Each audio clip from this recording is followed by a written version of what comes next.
is July 28th. The Yankees take 2 out of 3 from the Red Sox in Boston. They were down to their last strike in game 2. They were going to lose the series. They said, nah, we'll win the series. Losers, let's talk Yanks. They also traded for Jazz. Recaps galore, weekly awards, stat lines, theme, and hot takes. Get your Yankees news from these two fine dudes. It's time for Talkin' Yanks. Talkin' Yanks with old Jahmai, and Jake.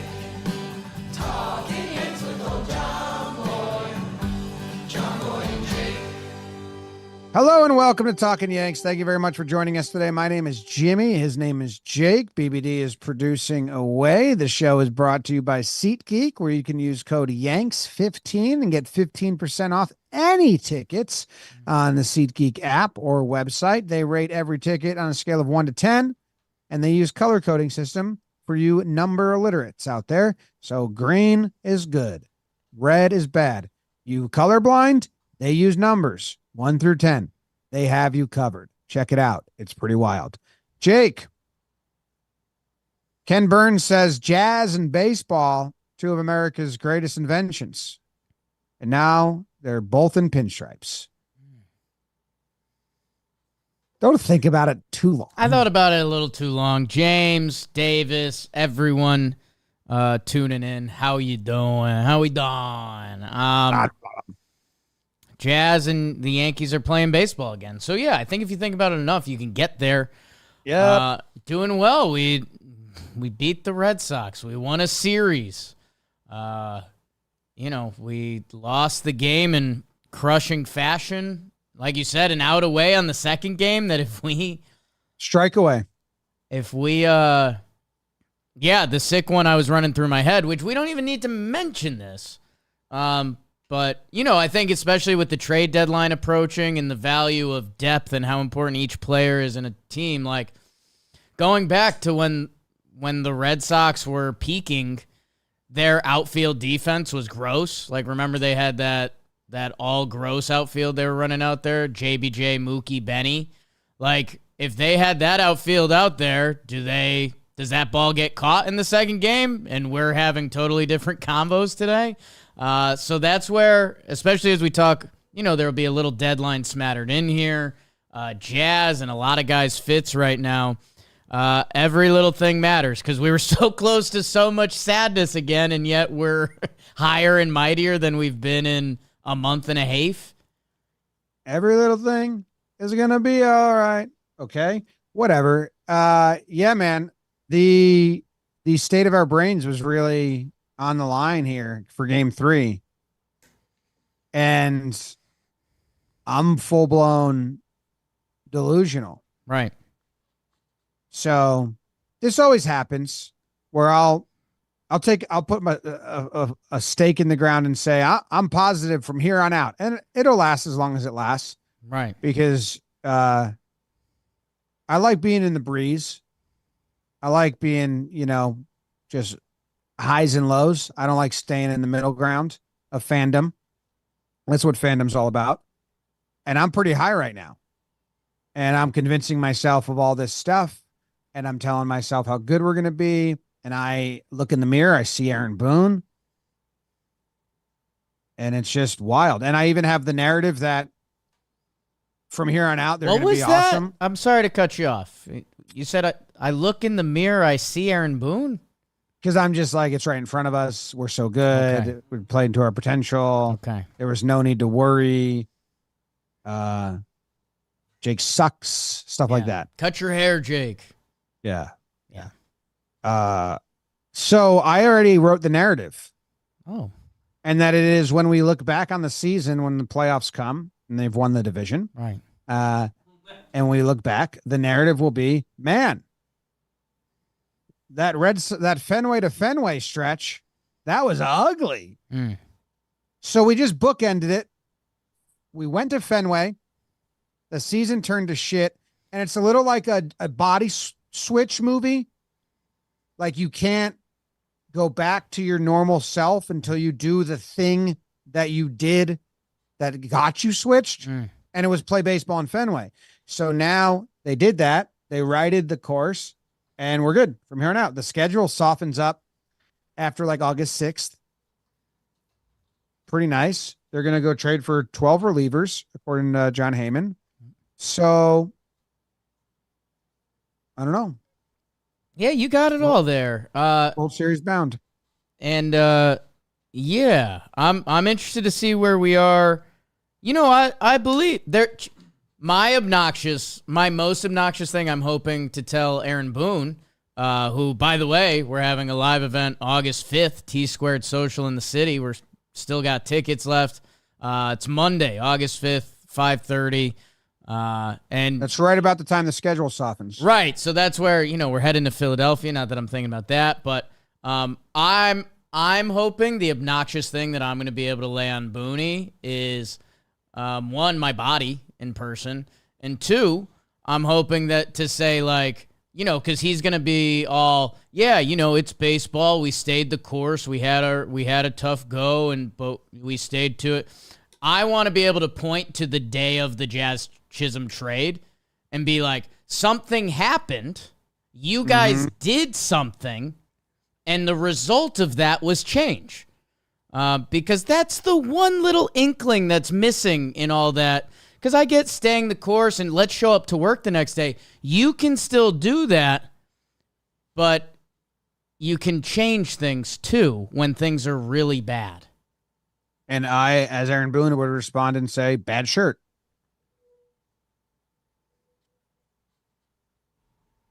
There's no counter to that.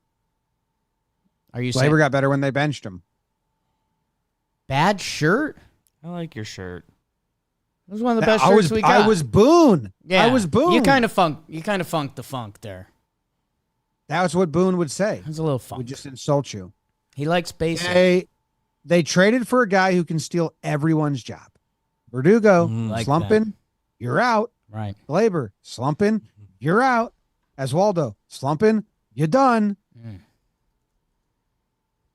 And that's some accountability. You have a couple bad games, you start hearing some jazz music in your sleep.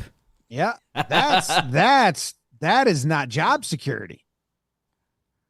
DJ didn't start a game this series. Ooh, I think, right? Yet he had the last RBI. Yeah.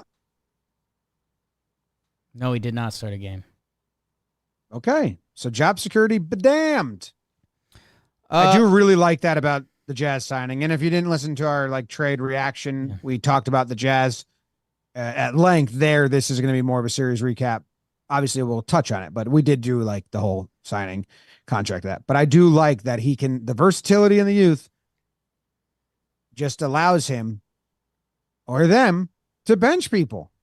Right. To give guys rest when they're not performing. You're not playing well. You might not play. Yep. And that's okay. Jim, we'll have a chance to cover it a little bit still because there's some groundskeeping to catch up on. A chunk of that is Jazz.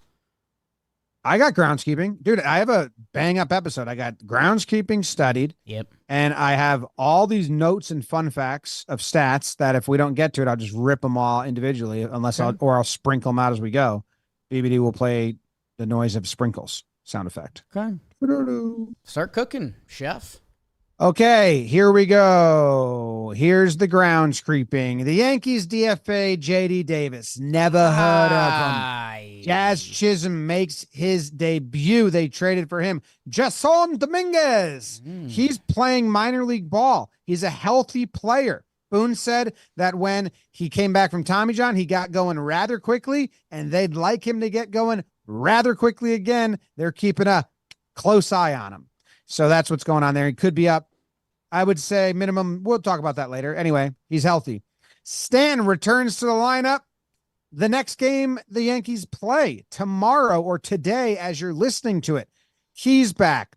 Bad news. The Birds got shot down. Nick and John. Setbacks, which means, don't know what that means.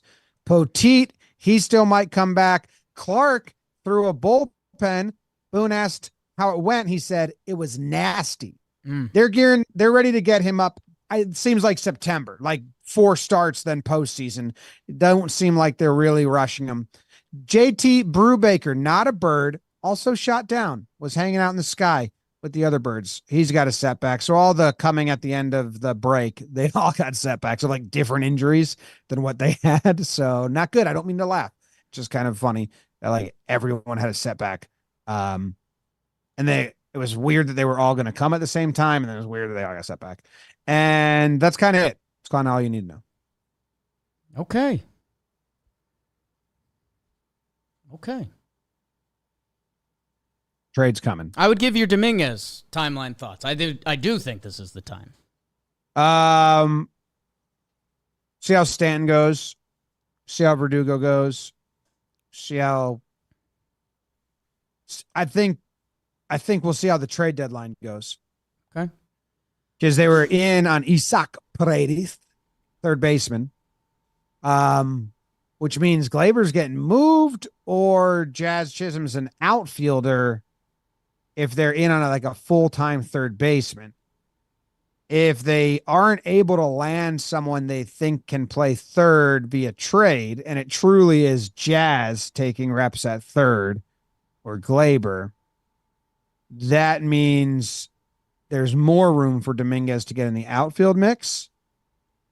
If they don't land a third baseman or another infielder in trades, then Jazz is going to move to the infield, and there's more room for Dominguez to go do what Trent Grisham's been doing or in that rotation. That's my thoughts on it.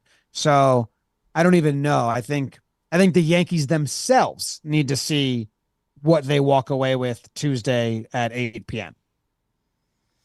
Yeah, I mean, we know that's how they operate. It's kind of their front office mantra of like, we'll get what's available. It was one of our fears as we took the Amtrak up to Boston, being like, hey, maybe are the Yankees just going to get pitching? Because if that's available, we were reliving kind of the tough Cashman quotes when they couldn't find a left fielder for 2 years. And Cashman's like, well, the market didn't provide one. And it's like, well, that's tough to hear because it feels like that's something that especially you need to be planning on. And yeah, they go out and do Jazz that I'm interested to see. There's a lot of smoke with Tampa that Isak, your guy, got traded to Chicago. So he's out. You'd like to think Yandy Diaz could still potentially be in play or someone of that ilk. But, he's primarily a first baseman now. So, I mean, the Yankees, I think they're looking for a bat, obviously. They're definitely going to get some sort of pitcher. Bat-wise, I don't know. I mean, I think they could be done and come out with, like, we scoured the market. We got Jazz Chisholm, a former All-Star, and that was the best available. I agree with you. I think that, and I was really like opposite of this, like, no, go get more bats. But guys are kind of hitting when you look at their most recent numbers. You have to believe that that's going to stay true. Right. Jazz does help alleviate a weak spot wherever that presents itself. And then you hope Martian and Stanton also offer. With Wells being so good for quite a long time now, that helps as well. So I agree with you. I think on the Rays note, I think the Yanks got used for leverage there a little bit. The returns that the Rays are getting are kind of blowing people's brains. Yeah. Like how the prospect capital they're getting for Jason Adams, who's anti-gay, which makes me anti-Jason Adams. Right. That just was in parentheses. Right. And I don't know if Cashman wants to like do that. I don't think if he like the Rays are still in division, a very smart team. So I don't know if he wants to be like, oh, I don't want to match that. So I don't know about any more Rays after seeing the high prices over there. I still think maybe Rortvet, but I don't because I forgot to say Trevino in the grounds creeping. He's ahead of schedule. Looks better than they expected. Or although I do think that Rosario or a player of that sort, a backup infielder like Oswaldo, if they were going to replace Oswaldo with a Echeverria glove first defensive guy, not getting him for his bat, but getting him for utility at the corners, The guy who can run shortstop. in field. Well, I think that's going to be one of the interesting things, especially for Waldo, who Sneaky has been playing a great brand of baseball lately. That if this does land here, is Waldo going to be like the backup third baseman to a Gleyber Chaz situation? Or are they going to run Waldo out there for a little bit because he's been playing well? It becomes interesting. Like you said, there's some guy. Gleyber been hitting a little bit. Doogie been hitting a little bit. Jazz now a part of the team that, if Dominguez comes back and this is it, like the Yankees kind of have options. I think if we're being straight up and like I think that's what people like, man. I think DJ still hasn't shown us enough to be able to run him out there for the next 2 months. That feels like the roster spot that I think DJ's done. Case in point. So that They don't have corners. That would be the issue. right. Is if this is where they're at, if the only offensive player they add is someone like Rosario or a defensive first versatility guy that's, average to below average bat, Oswaldo, but more stable in that role, then the issue would be they walk away from this deadline still giant question marks at the corners, first and third. Yeah, more options, but big question marks. Yeah.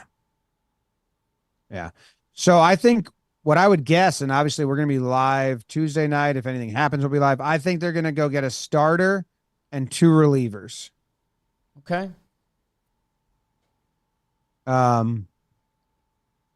Everything's been so bad lately Right.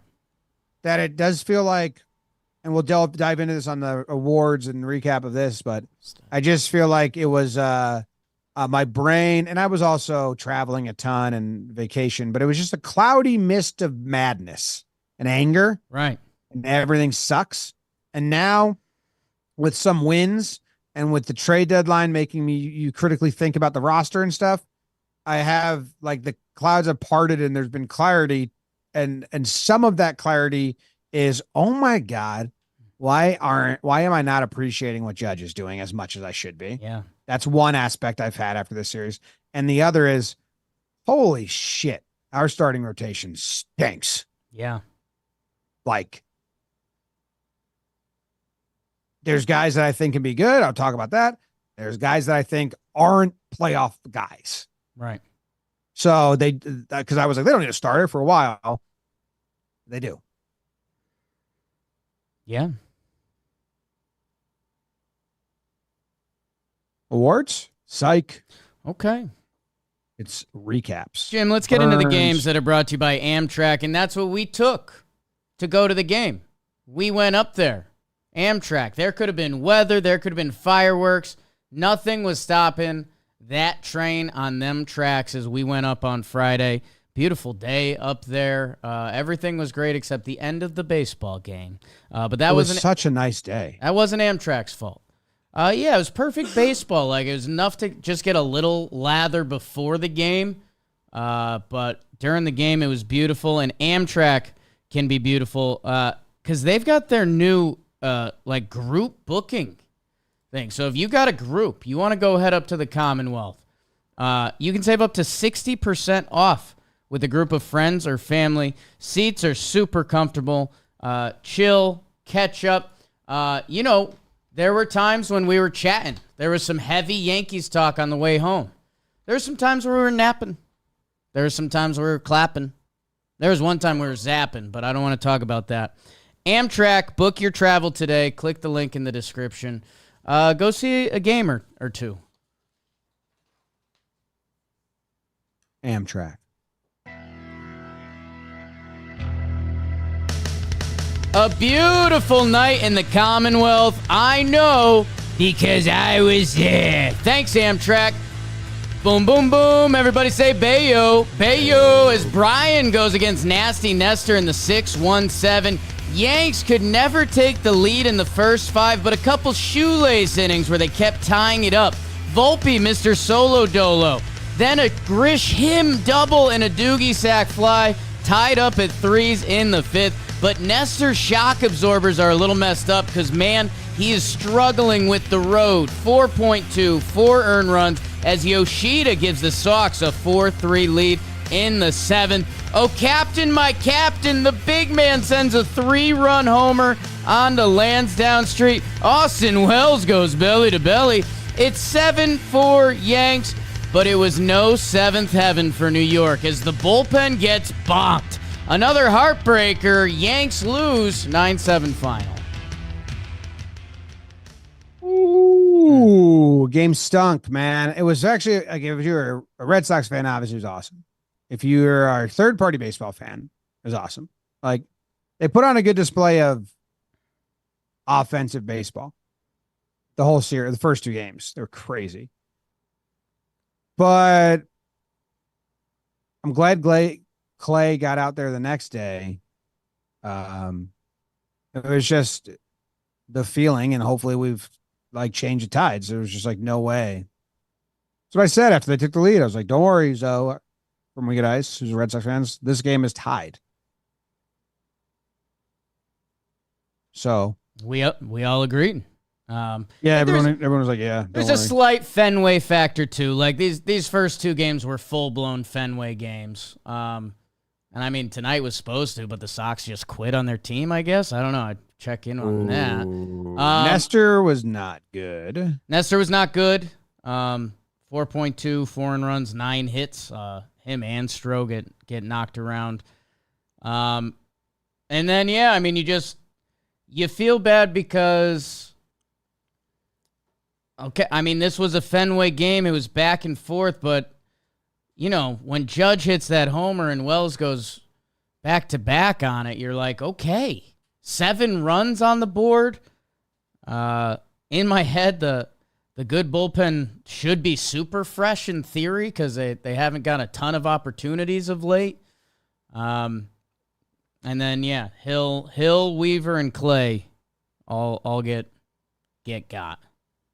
Yeah, and this isn't really a second guess because I said this at the time, and then game 2 kind of backed me up. I don't know why they took Canely out for Tim Hill, for Devers. Canely at his best back in 2018, 2019 was like a lefty killer. Changeup is tough. And Tim Hill comes in, Devers gets him, then he gets out of it. So there's no harm done. But then they try to throw Tim Hill to start the next inning. He walks the first guy and they pull him. Well, if he's walking, why are we doing that? Just give these dudes clean innings.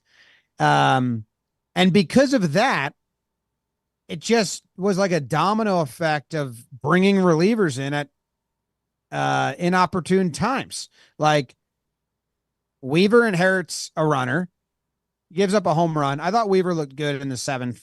Even that at bat, well, he made a lot of nice pitches, but then gets the home run. But now I know you're light, but you got Weaver and Clay to do 3 innings now. Right. Which I don't know. Tough ask. I thought it was crazy they brought Clay in that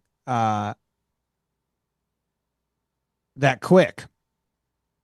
Like, how many pitches was Weaver at? Because we were at the game, so I wasn't watching the score bug. 32. Fuck. So, yeah.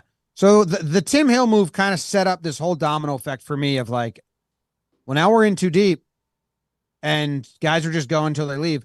Clay can't inherit runners. Not 2.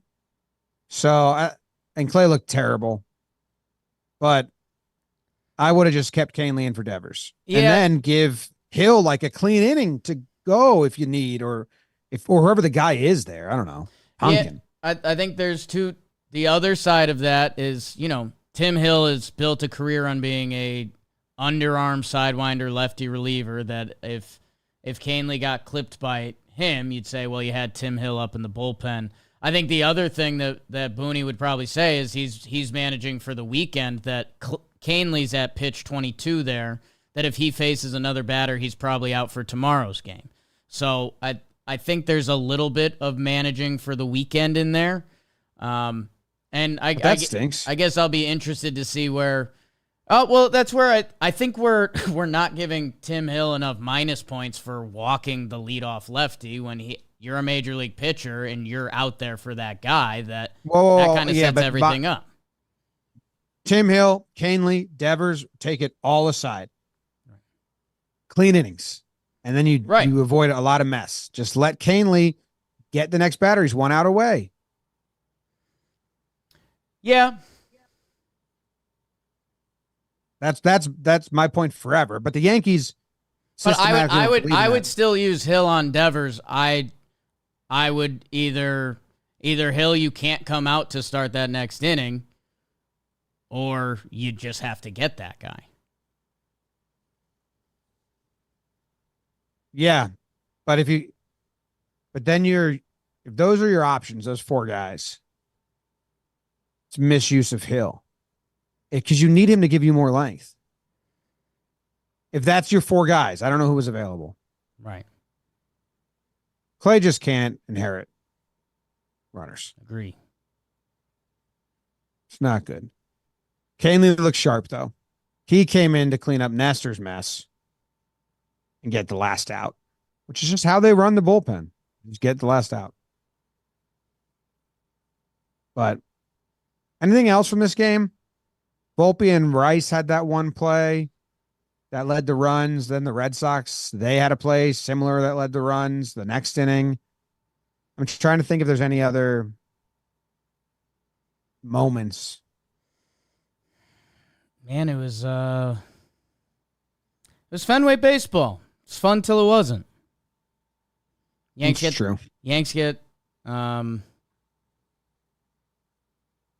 they brought Kelly in for Judge, and he got him on that. Dude, one of the sick. Might be the most majestic home run I've seen in person ever. Silly. Philly? Nope. What'd you say? Silly. Silly. The home run was silly. Yeah. All right. We'll do game 2? Sure.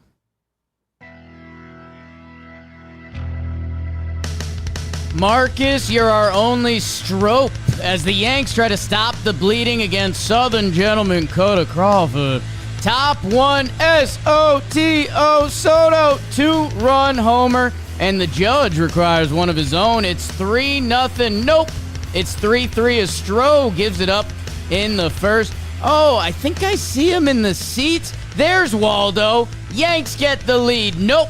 A team tied it up or took the lead 10 times in the first 7 innings. That means Stroh got hit. 3.1 innings pitched, 5 runs, 3 earned. Fear is a factor for Yankees fans as they give up the lead again in the 7th. Talkin gets trucked. It's 8-6, but 99 doubles into the gap. But oh no, Soto. Tying run thrown out by a mile. 2 outs, 2 strikes, but Trent teabags the monster as he gets his ball on it. Buenos Cantos. And like a good Gleyber, Torres is there with the 2 RBI double. Yanks plate 3 in the 10th. Stroman, Furr, Cousins, Hill, Tonkin, Canely, Holmes. Yanks win and save the season with an 11-8 victory. Man, this game was awesome. It was bizarre. Not good pitching. Not really good defense from either side. Some cool plays. You had a hidden ball trick. You had the robbery that didn't count. Down to your last strike. Just a crazy game. Yes. God, that Rafaela pickoff, man. I know I had a later laugh about it. I know Red Sox fans after the game, when they were thinking more about it. And I was also just running through the head of the list of Yankee players, if that had happened in a losing game, and our discussions about that, and how gnarly that would have been. That's some bad Gleyber stuff. Yeah, he's one of the guys we would have laid into pretty good. But he was the guy that saw Oswaldo. Look at that. Broadcast missed it. Yeah. Big time. They also totally missed the empty glove.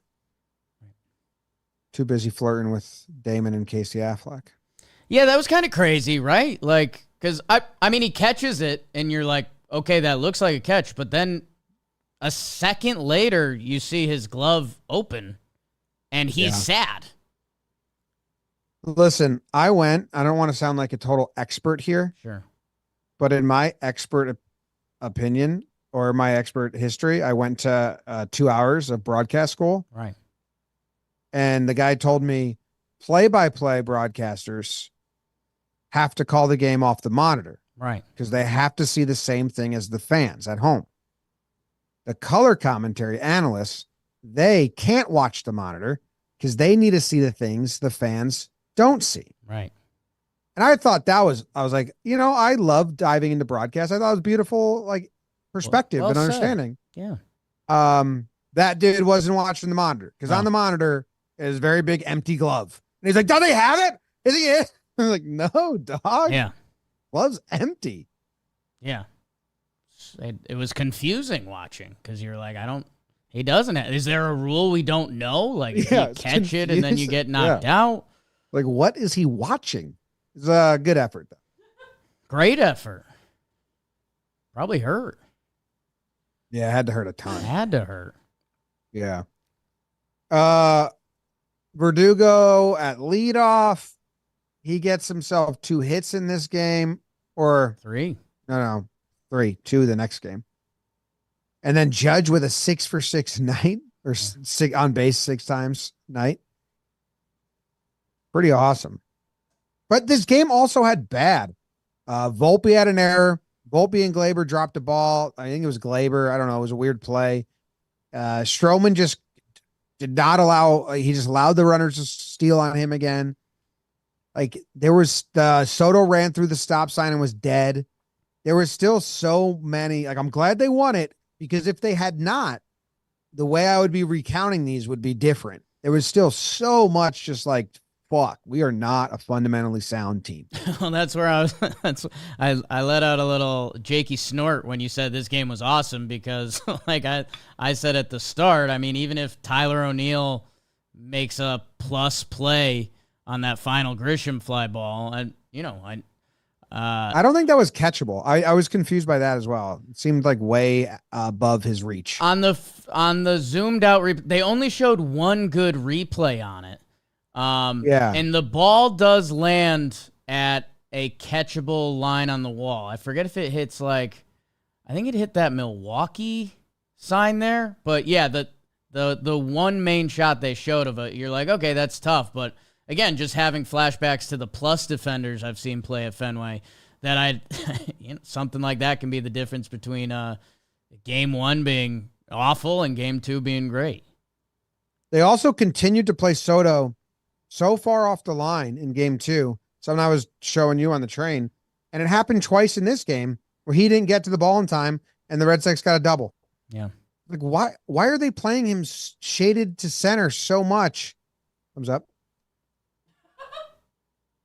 I understand like there's spray charts, but clearly you're giving them doubles. Yeah. And they're stopping you from getting doubles. I was watching it because you were big on the train on this, that some of the defensive positioning in game 1 seemed pretty off. I think the Yankees got the benefit in game 2. I think they had a couple. There's a line drive right at Soto. There's a couple others that it seemed like they got the BABIP a little better in game 2. They held Verdugo to a single on the first hit of the game. That was nice positioning there. And I thought there was another one. Trent Grisham misses the cutoff, which allowed the runner to go to second. He eventually scores. Right. That in the hidden ball trick inning. So that's like 5 pretty unsound plays I've listed off now in this game. And Trent Grisham in the first game, we were mad about the ball he kind of circled in center field and led to a double. A double again. That's again positioning. They just moved him to the left. Right. And then the guy hits it to the right. So I don't know, something to watch for. But anyway, good game. They win. Stroh Good really bad. emotional roller coaster game.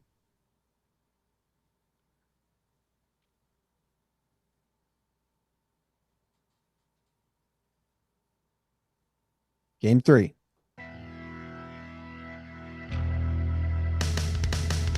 A little bit of jazz usually means a rain delay for Yankee fans, but tonight he's the center fielder as Chisholm debuts on Sunday Night Baseball, a rubber match. The Yanks would howk up a 3-spot in the first versus Tanner.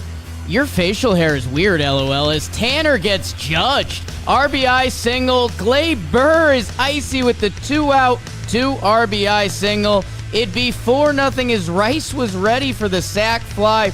Rodon got in a little bit of foul trouble as he gets clipped by the ref, and Connor hits one long gone. Good fortitude by Boston to make it 4-2, but that's all he'd give up. 6.1 innings pitched, 2 earned runs, 7 Ks. Big start from Los, and how well has Austin been playing? Sac fly makes it 5-2. Hit the music, Oswaldo. A game-ending double, Oswaldo. 2-run score as Jazz plays us out with some sweet music of his own. Rodon to Cousins to Fergie. Yanks win 8-2 and take the series 2-1. And here we are, smiling. Rodon to Cousins and Caleb. I think that's a threesome that gets along. Oh, interesting. I mean, they all probably hunt.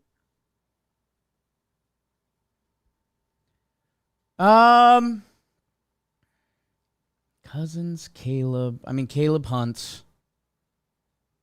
I feel like Rodon's like a one-time hunting trip guy because it felt like it was on brand, and then he was like, hey. Oh, I thought he was. I thought he was the for sure. Let's see. But I don't know. Yeah, I don't know. I Googled Carlos Rodon hunt, which I don't know if people have done that before. I don't know if people have done that before either. Yeah. Okay. What'd you like about this game, Jim? Oh, Carlos Rodon hunts. Google Carlos Rodon hunting images. Hunting. Him and some bucks. Just one picture. Yeah, I think that's the one time. Well, he liked it. A little freaked out by I think he's a little freaked out by the deer's mouth when you get close to it. Looks like the Instagram Rodon Outdoors official. Carlos and Ashley Rodon. Hunting, conservation, baseball, family. All right, so there's another one there with his kid hunting. Oh, dude, he likes. They have a kid? If you don't. That's awesome. Maybe he doesn't. Maybe this isn't him. And this is a different Carlos Rodon. I think this is him. It feels like it would be Carlos Rodon. It seems like the Carlos. Oh, yeah, dude. He hunts. He's got birds. First hooded merganser. What was that word? Merganser? I don't know. He's got ducks. He's got a snowsuit to hide in the snow. All right. He's a hunter. They hunt. They're all hunting buddies. I'm going to dig a little deeper on the Caleb Ferguson. I'm not surprised by the Rodon hunting. It's a nice one of him and an animal. If you Google, well, he hunted that from a shelter. If you Google Caleb Ferguson hunting, there is one Amazon link to a shirt that says "Addicted to Hunting" and Caleb Ferguson. All right, so that's like that person's not allowed within 100 feet of Caleb Ferguson. Sounds like. I don't know. I'm just not It's sure. Only $34. Wait. I found a post by the colors. Wandering Arrow whose name is Caleb Ferguson. Don't think it's our guy, though. I think this is like a pro hunter and firefighter. Okay. This one has a number 64 with baseballs around it. All right. Yeah. Addicted to to hunting and Caleb it's a good Ferguson. shirt, man. What's that about? How'd that happen? It's prime eligible. Now I'm Googling Crazy. if Kirk Cousins hunts to see if Jake Cousin hunts. They gotta hunt. It's Illinois. The only thing for Kirk comes up is house hunting with his wife. It does look like this is an official MLBPA shirt. They have the logo on there. So they got the deal. All right. Well, this game was good. I thought Rodon looked good. I thought I liked the way he pitched. 2 solo shots, but other than that, he gets into the 7th inning. Only 2 earned runs allowed. And then offensively, everyone had hard hit balls besides Jazz Chisholm, but he had a pretty funky day. The monster ate him up. That was fun. And then he got ate up by Rafaela. Who ran into him? Romy. Romy. Mid-game interview, Romy Gonzalez. Dude. What? How many people said no to ESPN for someone to go back to the producer and be like, all right, we got someone. Romy Gonzalez. Yeah, I mean, I guess how I got there, they came out, it's part of their deal that the player gets paid $10K. So either Romy might have petitioned or the guys wanted to throw Romy a bone. But that's the only way you get there. Yeah. Crazy. That was nuts.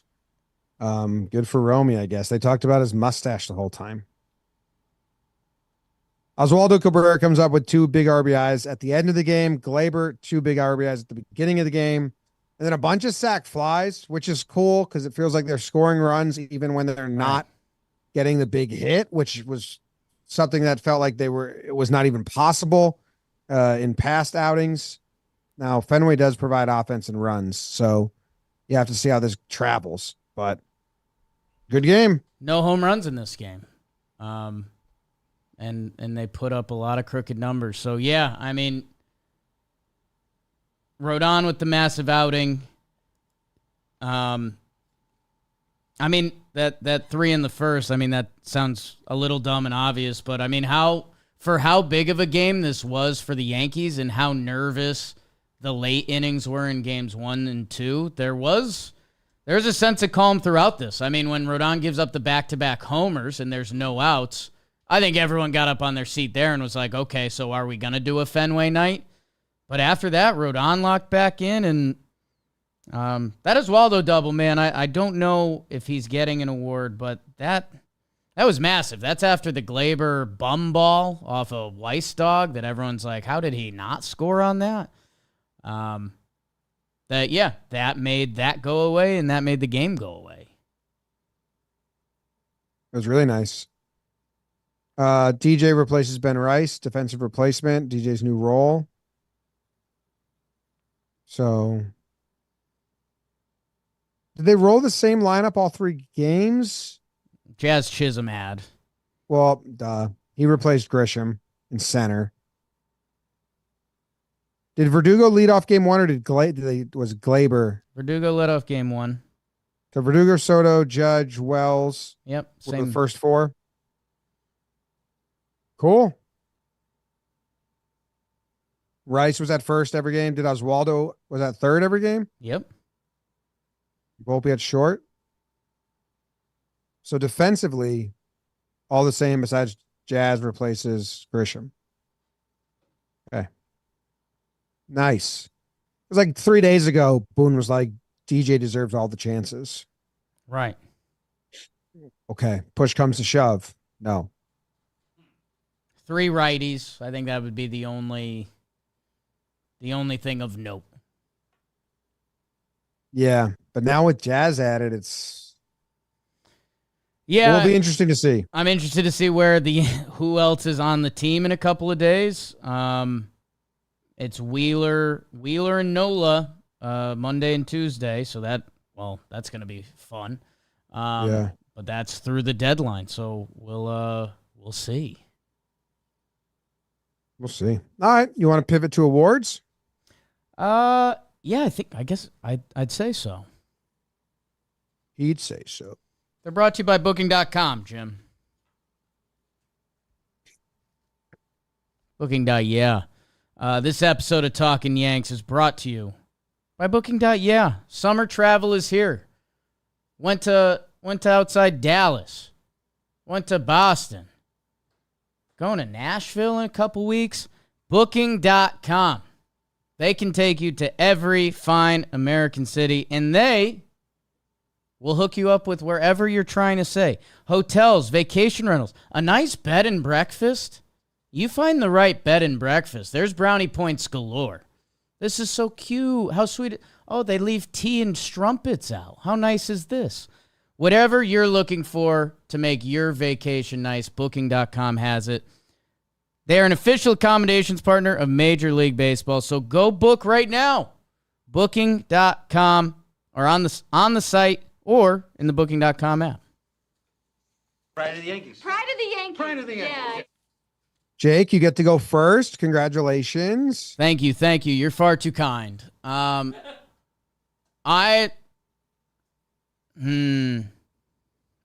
I thought I had it. I got nervous. My situation on Sundays. Do you need to pause? Because I have a groundskeeping update. Sure. We may have just watched Jahmai Jones last game. Yeah, we had some talks about that with Stanton coming back. We'll see if there's any other moves, but yeah. Yeah. I don't know. I can't think of anything else they would do. Unless whatever trade they do, if they do before the game tomorrow, opens up a spot on the team. But it seems like that would be the move. I'm interested to see if we get any trades tomorrow. I feel like you get the early trades, and then any team that waits that close, it's usually you just wait it out to deadline to see what offers might come in at the last second. Yeah, I mean, every deadline's different a little bit, but Saturday was kind of sick. Like, it started cooking a little bit. Like, the stove like actually that. got going more than I think people were worried it was going to happen all deadline. So, yeah, we'll see. I mean, I was going to say Oswaldo has options, but he's like our starting third baseman. So, yeah, you'd think so. Send down Narvaez and have Ben Rice be the backup catcher if they are fighting for Jahmai. But They could. Their other options could be just push Stanton a day. Right. And then you don't lose an asset because they hate losing assets. Yes. So the options would be pick up, not as ready as we thought he was, push it a day. And you don't lose Jahmai Jones until you 100% have to, or Oswaldo down. I don't think they can do that. Can't do that at this point. Can't do that at this point. There was. I mean, it's probably Jahmai. I think I had a sad moment on, I think it was Saturday's game where the Red Sox went to one of their very Red Sox relievers. I forget if it might have been Boozer or Horn. I mean, my God. And I was like, I think Ben Rice was coming up. And I was like, we have 3 righties on the bench that we can't use in like big situation, like JD Davis, DJ, and Jahmai Jones. And, like, don't get me wrong, I kind of agree, but you can't have 3 righties on the bench for, like, big at-bats in the 7th inning. I don't know. Yeah. The other option would be, like, Ferg gets DFA'd because they know they have relievers coming and they spend one day short, or Yogo gets sent down. Right. But no, because you have to have a certain amount of pitchers. So, no. Scratch that, strike it, It's a reverse it. maximum of It's a max of pitchers, so that would work. Oh, You okay. can go extra position players. Yeah. Okay. So that could work if they don't want to burn assets. I'm gonna go Rodon, man. You mentioned, playoff pitchers are, we're starting to daydream. A couple starts ago, Rodon was kind of out. We were talking about if the Yankees don't figure out their bullpen options, like Rodon's the sexiest one. Like he throws high 90s and has a good slider, that maybe that would be the option. This was a huge start. Think about everything that was on the line in this game. Of all the pitchers that pitched in this series, Rodon gave the best effort. I'm talking Yankees and Red Sox. And it was his least used fastball ever. I think that was the stat that's popped up, and I think six of his least used fastball games ever are in his past 7 games. So, everything we asked for. And the changeup was good tonight. Like, it wasn't a show me changeup. It was a swing and miss changeup, even in the zone. These aren't the same comparisons, but it's the thing. Well, Boone says it, or any baseball people say it. Baseball's a game of adjustments. The one in recent memory that was the coolest was CC finding just a new way to play baseball as a pitcher. Like, Rodon not doing that, but in a way he is, man. Like, he was 90% 2 pitches, and it's looking like he's got to, pitch, set hitters up, use different pitches. And this was a massive game. If the Yankees lose this game, we're probably spending half the episode on who else is available in the trade market. Yeah, it's true. I really enjoyed the way he pitched. I've enjoyed that, he's added his changeup and his curveball. And the curve he kind of had, the changeup he didn't really. And stopped throwing the cutter. You and I were kind of suspect on that from the start. In spring training, we're like, why? Why would you add that? But changeups are very hard. There's that book called The History of Baseball in 10 Pitches, which is a very good book. And the whole paragraph on the changeup is it takes years before, if you don't have one naturally, right, to develop one that you would bring into a game. And you're right, it looked nasty. He has he threw the changeup 40% of the time. And his 1, 2, 3, 4, 5, 6 of his last 7, it's been under 50. Which used to be way higher. Fastball, sorry, yeah. But it's not the lowest he threw, because I thought it was low, and then I went and looked, and I was like, oh, actually, it was 40%. I thought he was pitching way different, but the other pitches were just mixed in. The curve and the slider were almost the same amount, 19% and 14%, and then the changeup was the second most used pitch, 27. Interesting note on Rodon is that in the month of July, before this start, he had a 38% miss rate, swing and miss rate, which was the second best for all of starting pitchers in Major League Baseball. In this game, he had a 25% swing and miss rate, so it comes down, but not that much. But he might be top 2 swing and miss in the month of July, which is pretty good. Swing and miss is nice. So tide's turning a little for him. 25 swings and misses tonight is his 3rd most ever. It was a stat the post game flashed. okay, 42%. Sorry, so 42 swing and miss percent tonight. So that boosts his 38% in the month of July up. So he might have the highest swing and miss percentage of all starting pitchers in Major League Baseball month of July. For how bad his June and first half of July was, that's a nice stat that we're getting into a better area.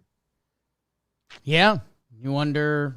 I don't know. It's the weird thing with baseball. He got a pretty decent gap from the All-Star break. Did the 8 days between starts help? Did mixing up his spot in the rotation, or was it just baseball kicking in? Because, his 6 starts leading into the break, 27 innings pitched, 29 earned runs, a 9.67 ERA.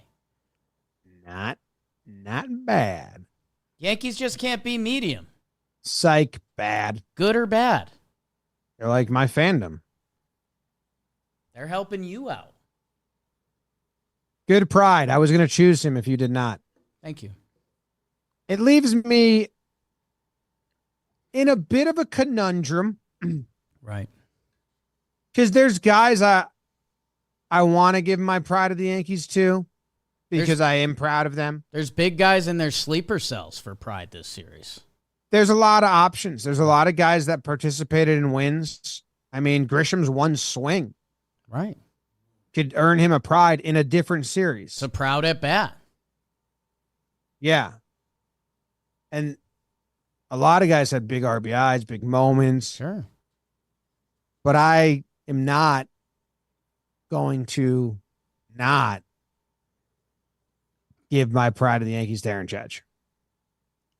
One more time for the people in the back. I am not going to not. So it's a double negative. So you strike it, reverse it. It's a positive. I am. Pride of the Yankees, Aaron Judge. Going to give my pride of It's the a Yankees, good Aaron pick. Judge. It's a good pick. 688 on base percentage this series. 688. 554 batting average this series. Yeah. 6 hits, 5 walks. Hit the farthest home run I think I may have ever seen in a live baseball game when I was in the stands. It went out of the stadium above the fucking sign.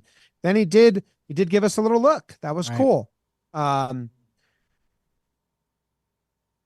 He's awesome. He's so good. What are his stats on the year now? Well, I was going to do a quick trivia for you. His B WAR coming into today, if you'd like, 7.2. It's not the trade deadline. I mean, we're super close, but he's having a crazy year. Across the board, he's leading the league in homers and RBI. Coming into today, or I can give you today's. Fuck it. Why not? Screw it. No deal live. 314 batting average, a 446 on base, a 684 slugging. He's leading in on base, slugging, and OPS. And his numbers are statistically minus home runs better than his home run record MVP winning season.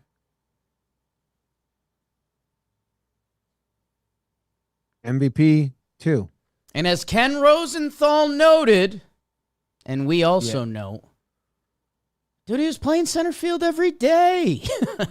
I like that Ken also noted, and he's been on base 6 times. That's tiring. Yeah. That was what Ken Rosenthal said. Yeah. Ken But, like, gets it. Judge has big strides. Like, for me and Ken, running from first to second, that's a lot of effort. Right. Judgy 5 strides.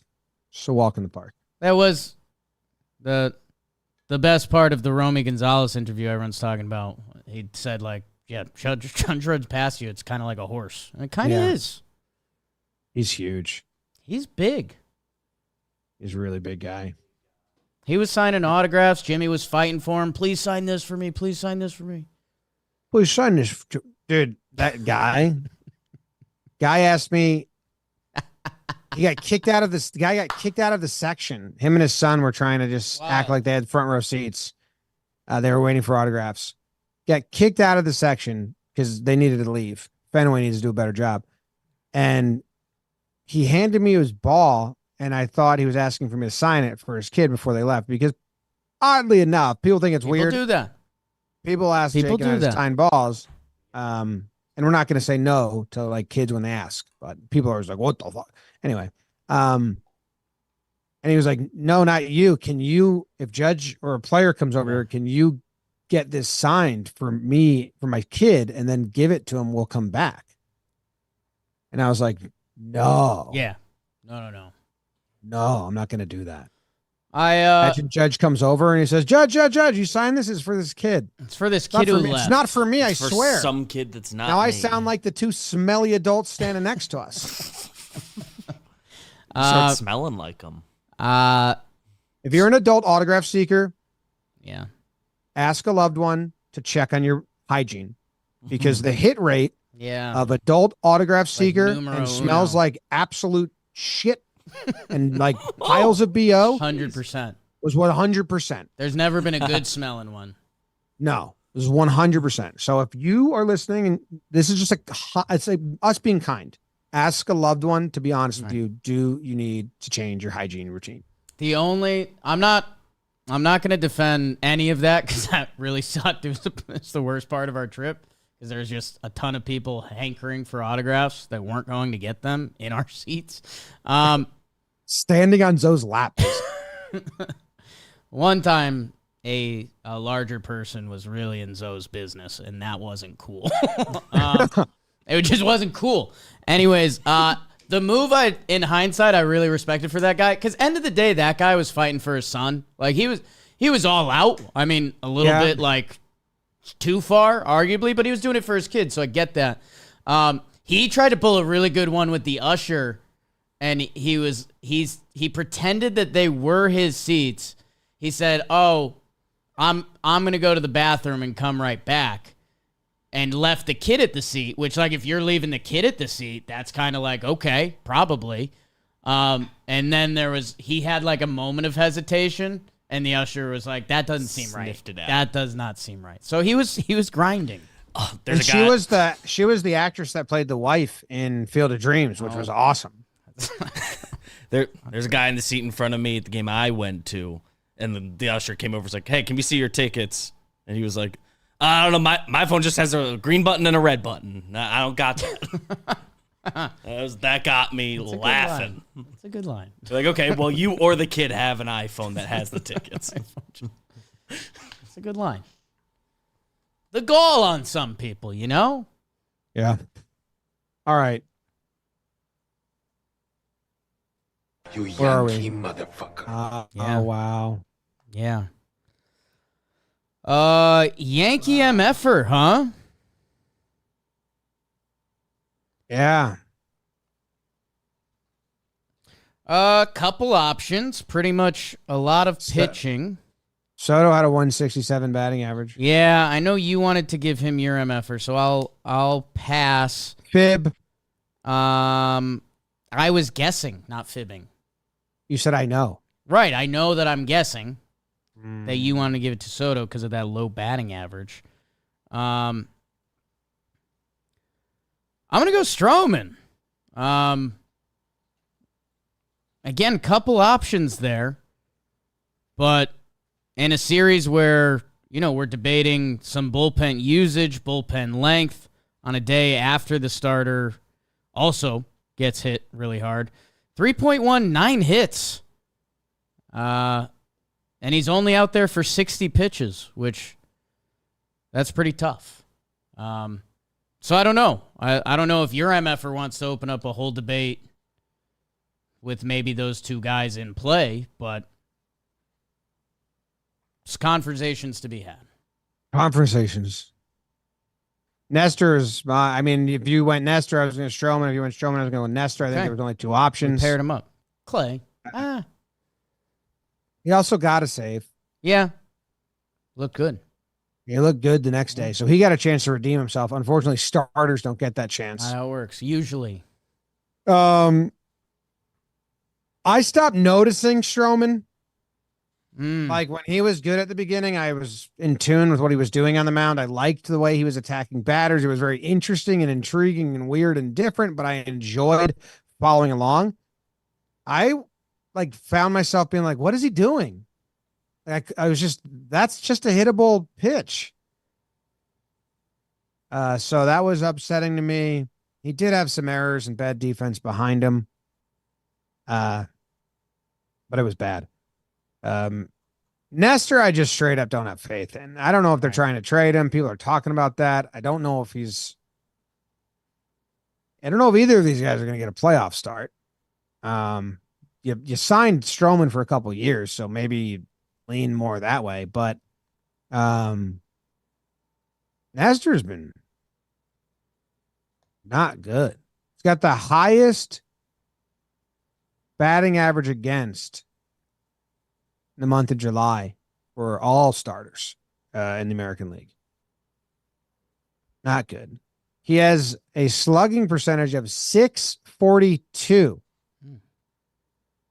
in the month of July, which is the highest amongst all starting pitchers in Major League Baseball. The average is .397. His slugging percentage against is .642. And he's allowed 10 home runs with 2 strikes this season. I didn't like that stat either. Don't like that.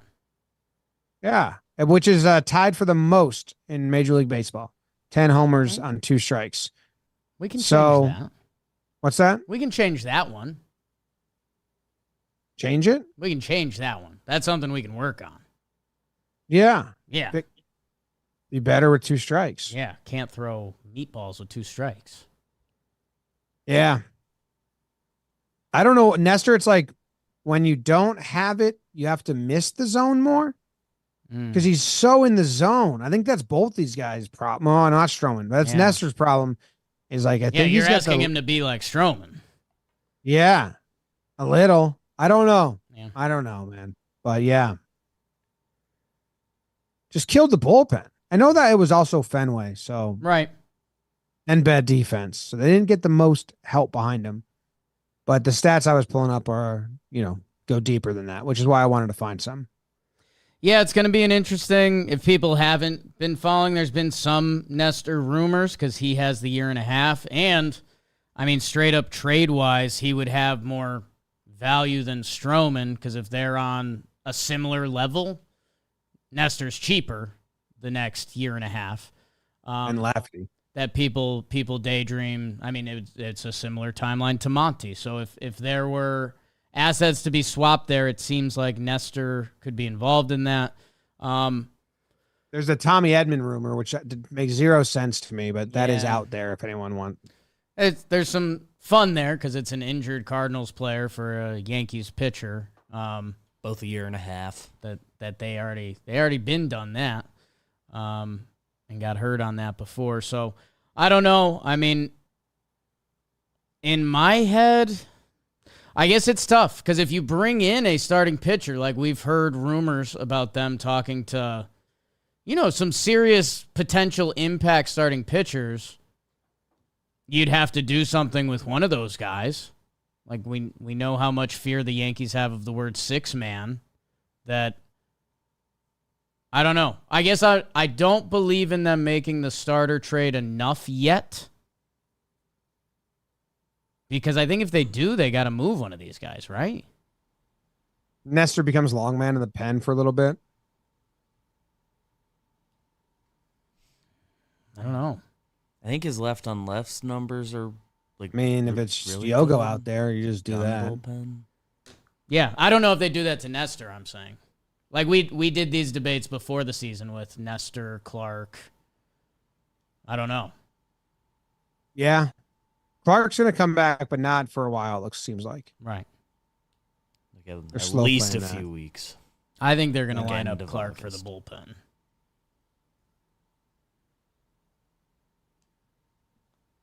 Cole and Heel would have to look really good. Or Cole's obviously going to be there. Heel would have to be looking strong because he's a much better bullpen arm. Right. Clark was nasty this season. Clark was good. And he was like a starter. Right. Heel's nasty, but he's like a reliever that pitches 6 innings. It feels like his stuff would really play up in the bullpen. Yeah, where If Clark we're picking wouldn't. between which guy would thrive more in that role. Yeah. Yeah, I think Clark coming is a off of good sample in injury, the bullpen. I'm more so coming off injury, smaller sample for Clark. It depends what they do at the deadline, too. Yeah. Well, all their Deadline quotes and right where now are it's they're at when building he's Clark healthy. up fully. Well, yeah, you got to. Yeah, you know you have to. You'd yeah. have two I think injuries tomorrow. They should have enough. Even if you take Nestor and Stroman out, you got Nestor and Stroman out. Cole, Heel, Rodon, Clark if he's healthy, and then if they trade for a starter, which we know they're shopping around looking for starters right now, Right. high quality starters. So they're giving that's options. Taking 2 away. It's just where do you put them? You're not going to. Yeah. Yeah, and I Nestor mean, trade makes sense. the pitching, I don't know, a pitcher coming back from injury, we just started the grounds creeping with how tough that can be sometimes. I don't know. They'd have to secure someone to trade Nestor away, which they're looking into. It's a hard trade. Same when you think of trying to trade Gleyber. Teams that would want them, but also, well, whatever. We had the Cubs and the Rays made a trade, and they're both not in the playoffs. They're just using the trade window as free agency. Yeah. So a team that could want Nestor next year. Gleyber's way harder. Yeah, I don't see that. Me neither. Okay, so that was MFer. Okay. Covered. Done.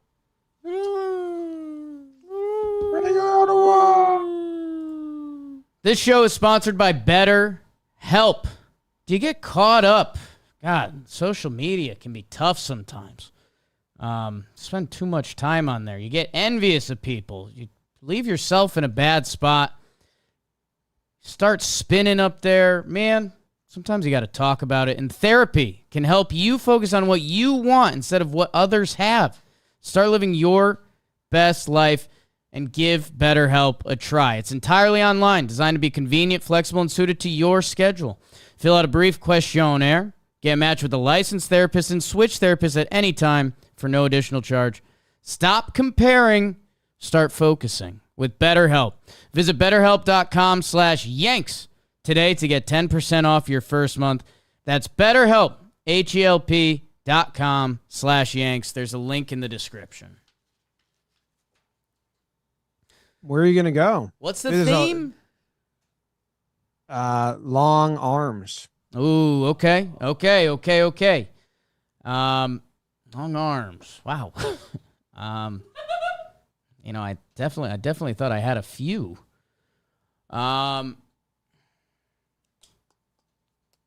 Watching Marco Janssen, the South African bowler, just on my screen.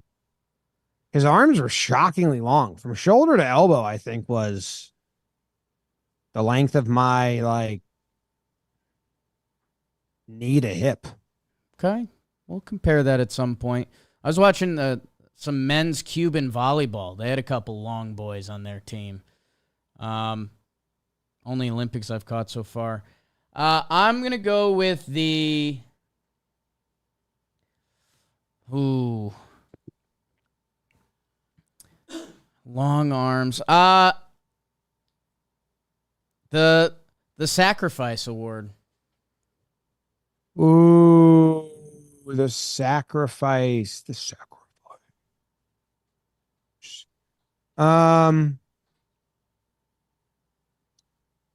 Interesting. Sacrifice, huh?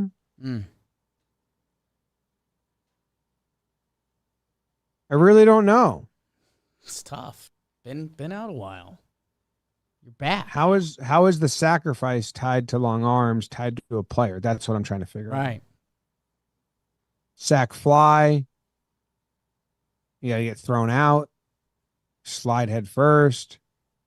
Oswaldo Cabrera. Yeah, you nailed it, dude. Come on. Just talk through it and think.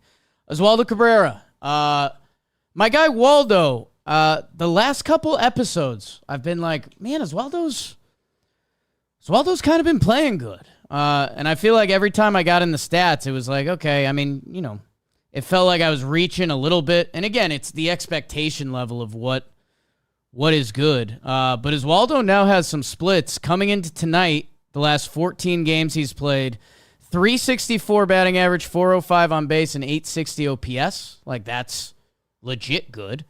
And he had a good game tonight as well. And he had one guffaw at third base, the throw home. And the last series where he's like, hey, don't throw it anywhere but there.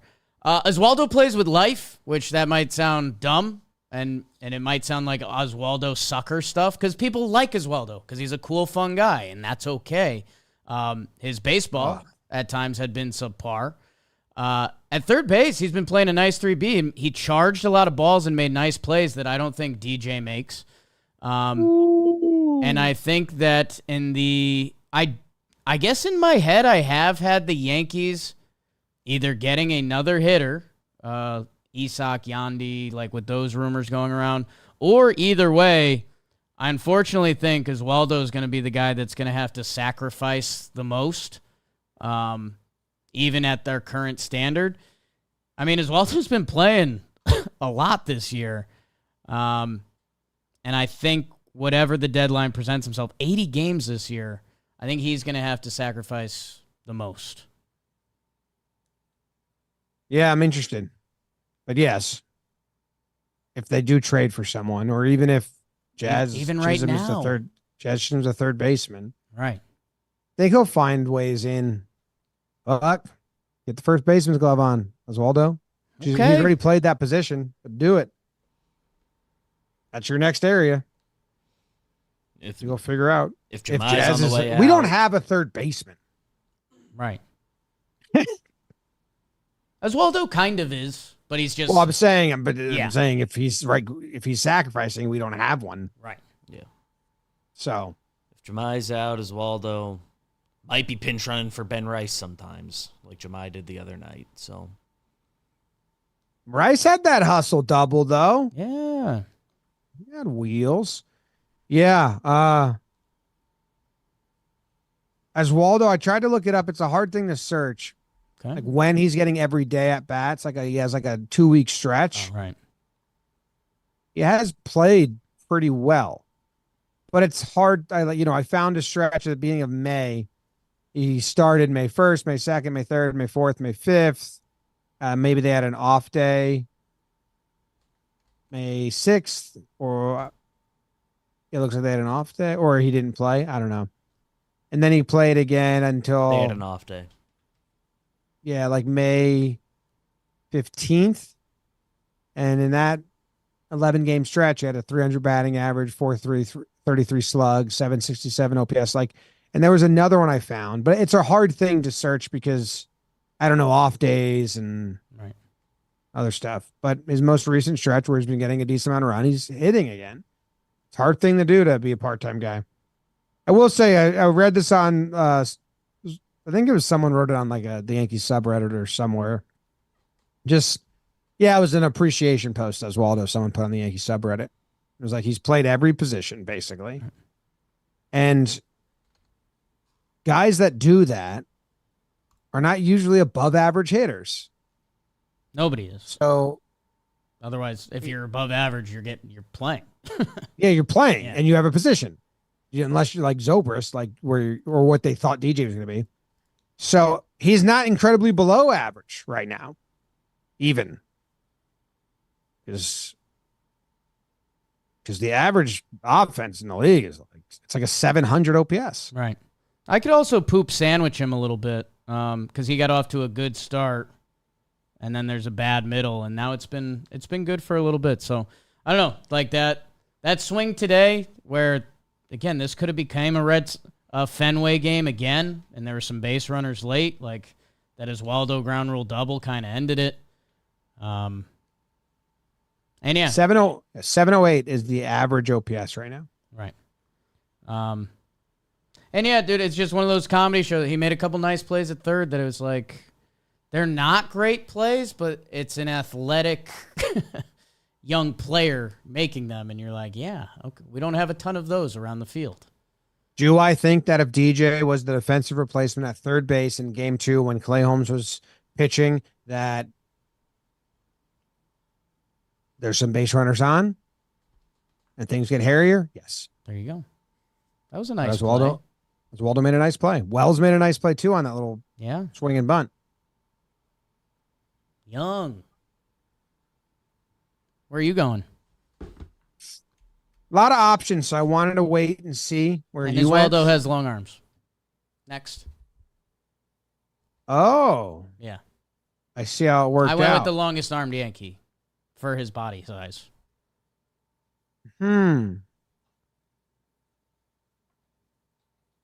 Okay. Yeah.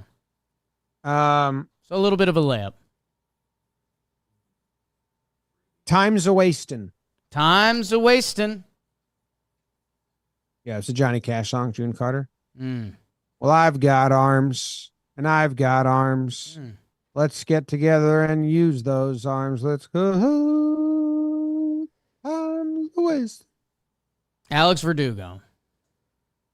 No.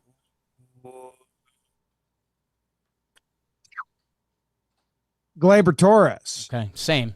Half point. half point. Gleyber, since he got benched, Boone said, let's go. Time's a wasting.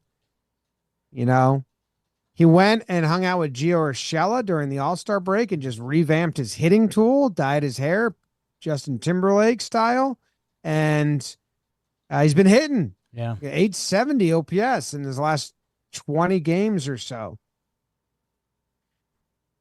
Still not looking great at second. Mm. And it was going to be a positive award. But now I'll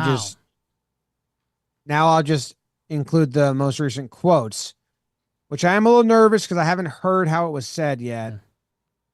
but that has been the talk since we started the episode. Is Hoke tweeted out some quotes about him playing third, and I don't. Beebs, can you see if there's audio of this anywhere? Because I'll look for audio. People are describing the way he said it as he didn't sound thrilled with the idea. Like yeah, but I don't know if it there's didn't sound I don't know I'm if gonna that's just find reading an the tweet. audio. I mean, the other tweet before that, again, sans audio, is Gleyber Torres saying, "I'm a second baseman. I play second." So I don't know. Yeah, Jeter said the same thing when they got A-Rod. The only thing is, like, he wanted to be a shortstop. Like, Right. now he's a second baseman. He was going to play third in 2017. I would advise them against moving him because he's such a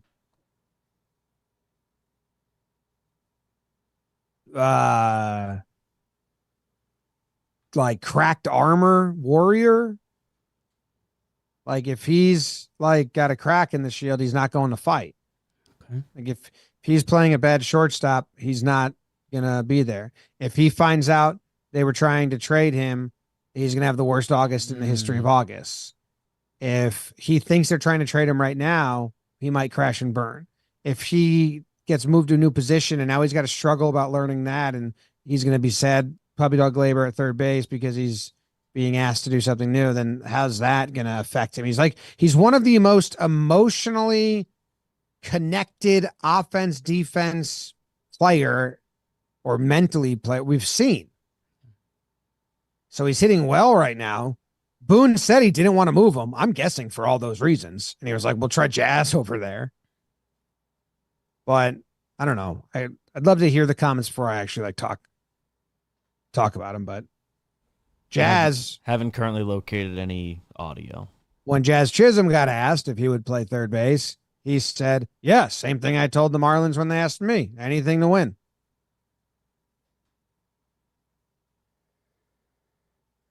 Yeah.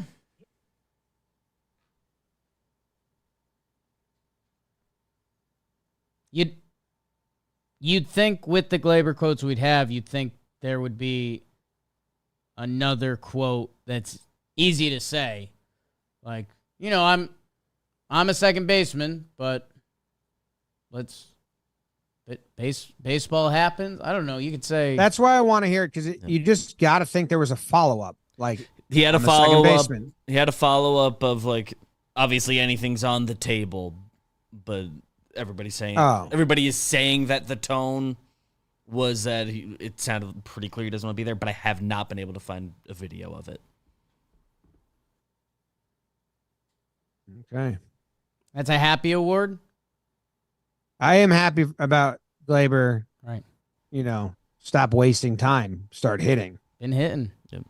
Everything is still on the table. He expects to get occasional pregame work at third to be ready for anything.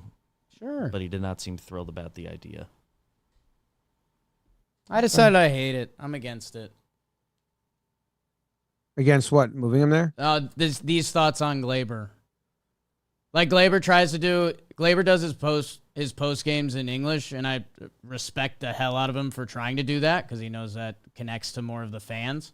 But I think it also comes out off a little sad. That, like, I think if Gleyber, Like, unconfident, you mean, maybe? yeah, like he's thinking about it because A, he wants to say the right thing, and B, he's speaking in a second language. So I've decided I think I'm having Gleyber's heart slightly open for now.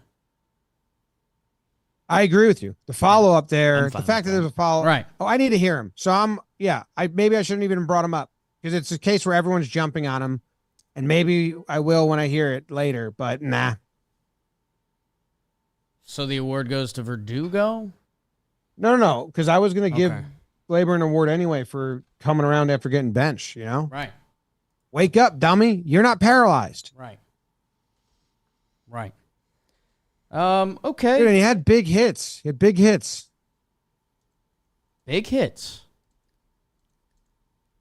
Extra innings in the first inning today. Yeah, and 3 hits in game 1. Hitting homers last series. He's hitting. Just hit, baby. Hitting, we'll figure it out. your next award? My next award is the Sacrificial Award. Oh, wow. The sacrifice and the sacrificial lamb. Does it go to a lamb? I wouldn't say so, no. Let me go see the ledger. Who you been giving awards to while I was on vacay? Wow. Okay. A lot of people. Trent Grisham. James, welcome back. It's Trent Grisham. Because he and Oswaldo are the two that are going to have to sacrifice, man. And Trent Grisham, he needed to get an award. He had the game-saving, series-saving hit. Like, I know we've talked about it a little bit, but Trent Grisham deserves something. And Trent Grisham, it's been talked about a lot on this show and a lot in this office. Like, my guy kind of has his own splits that are like, Trent Grisham's been playing solid baseball for a little bit. Since the start of June, Trent Grisham has an 811 OPS. And he's supposed to be a defense-first baseball player, which there's been a couple lapse moments we haven't liked, but he's also gotten to a couple balls easily that you're like, oh, that's a guy who covers ground in center field. I don't know. Between Jazz, Dominguez, everything else we've talked about, again, it might be like a weird tip of the hat moment, and baseball always rears its ugly head that it doesn't work like this. I know it hasn't felt incredible, but that at bat was huge, and on paper, Trent has been playing really well. Yeah. He's a not try guy. Right. That'll irk me. Right. But yeah, he's been playing well, and he's going to lose time for sure, right? I don't know how he doesn't. At least some.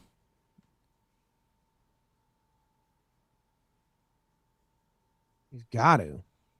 Because even if Jazz is going to just be third base from here on out, Stanton's back. Yeah, Judge has been sneaking DH days. Stanton's coming back. Jazz is here. There may be another hitter. And I mean, like, I think got to be the honest side of it in Yankee land. Like, yeah, I mean, he's the guy. Well, unless Verdugo gets funky, but also Dominguez is supposed to be on a timeline. Very interested to see where we are in 48 hours. I agree. Thank you. Good award. Thank you. That one of them? There it is. You got to pump it a little bit. Yeah, just got to shake it, and then they explode out. Oh, clipped. Huh. Boom. Yeah. Speaking of, I'm giving an award. I think this is the third time I've given it out. Whoa. On Talking Yanks. So, Whoa. what's that about? Why'd you? The tone of your whoa just scared me. This could be a big moment. People love the awards. A third annual award. No, not annual. I don't think I've given out this year. Maybe I have. But I've given it out in the history of Talking Yanks. It's a condom award. Now I'm seeing why you reacted like that. That's condom? I don't say it like that. How should I say it? I don't know. You just sounded like a sad customer of a brothel.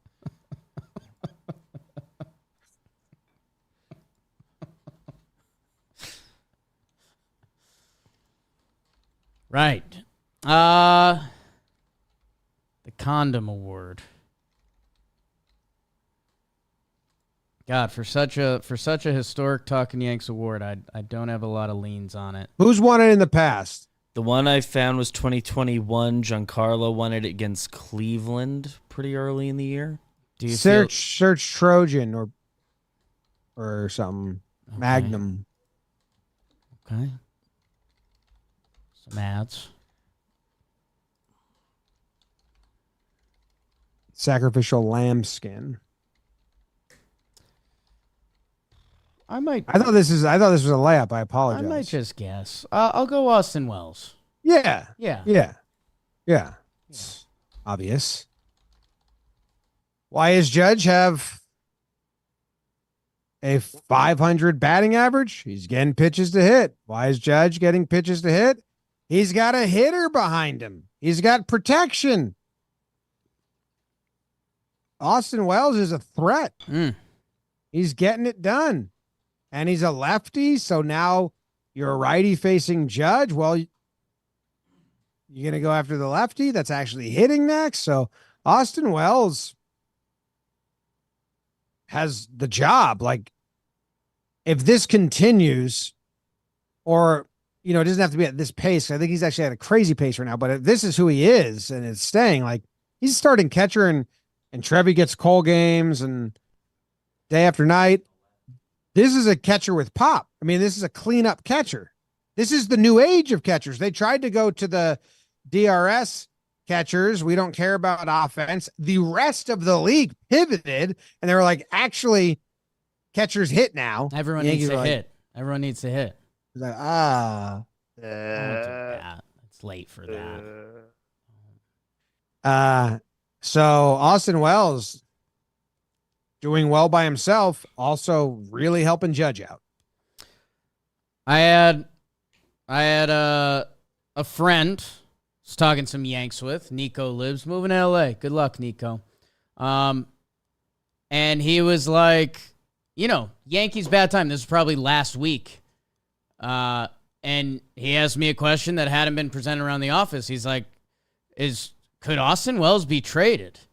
And I kind of did a step back moment because the Yankees were in such hell that I was like, if there was a trade out there that could really change the Yankees' outlook for this season, could he be in there? And I was like, damn, I don't know. I thought about it, and then I was like, no. I think he's done enough. He's a first-round pick. The at-bats feel real. The defense feels more than fine. He had a pick in this game that was very high level. They were complimenting it on the broadcast. That the Yankees, like you just said, Jim, the Yankees have a power-hitting lefty catcher with, the 5-6 years of control that I don't think the trade would be out there that Austin Wells could be involved in. Me neither. I think no way. He's been awesome. He, in the month of July, has an on-base percentage of .469 when there's 2 strikes on him. It feels like every other day really he works good. a 10-pitch The best walk. 2-strike on-base percentage in the American League. No need to get out. So, good for Wellesley. The metrics, love his defense. We've had our qualms with the metrics in general before, but he's grading out very well. And the eye test it passes. You can do some fun butter knives. Just take out the first 14 games, the 55 games since 269 with an 843 OPS. Those have been good. That is nice. His numbers on the year now are just like in a good spot. When did And Trevi get trending hurt? up. Did Trevi get hurt? That was the Baltimore series, right? July 13th? Yeah, that was his first game since Trevi got hurt. And since then, not including today, 323 batting average, 476 on base, and 1 OPS since he became the everyday guy. So boom, bang, bam. Boom, bang, bam, man. That's all you need to know. And that's why he's Austin Wells, and he got the Condom Award.